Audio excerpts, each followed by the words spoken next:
Okay, so one of the biggest challenges with doing the rehab exercises, because most of them are on the floor, when your back is in bits on that kind of sharp knife edge, trying to get down to the floor and back up again is going to be a big challenge. Because we want to make sure that when we're doing exercise, we don't aggravate the back. So obviously you can't just kind of throw yourself onto the floor, you might aggravate yourself, and then same if you try and just wrench yourself off the floor to get back up again, you're going to cause some problems.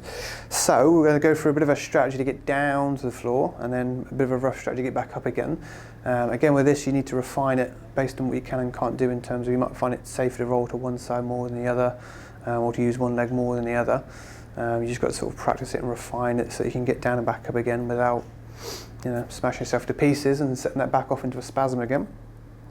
So I've got my mat here. I'm just going to roll it back a little bit actually. So what we want to do, because you don't want to bend and kind of awkwardly fall to the floor, so one of the safest things to do is if we take our hands upside down, if we grab top of our hips, gives us a bit of a brace for the back, and then we kind of use like a lunge strategy to come down. We come down to here, fingertip your way down, again being careful not to bend the back. Come down to all fours, and then from here you can generally get into most positions you need to get to reasonably safely. If you really tighten the back, what I would do is very carefully walk yourself down, and then say I want to roll onto my left side, I'm going to put my left arm out, use my right arm as a brace, lift the right leg up, and then I can roll onto my side. So if you need to get into do some sort of clamshell exercise, or maybe from there you can very carefully get yourself up to do a side bridge. And then also if you want to, you can obviously roll then onto your back. You need to go on your back, and then if you do go onto your back, you need to get back up. Again, this can help you get out of bed as well. What I would do is come up. So say I want to roll again towards my left.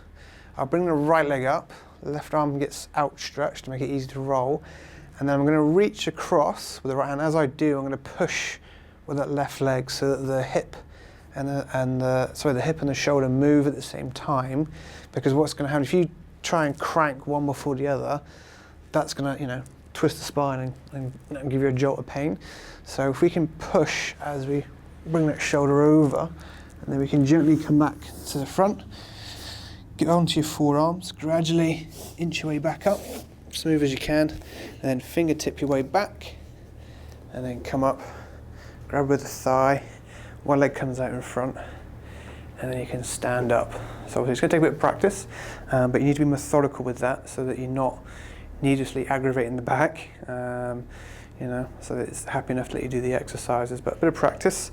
But mainly it's just using that lunge strategy is the key component, and avoiding any sort of nasty buckles, or especially the twists as well. But a bit of practice and you can smooth it out.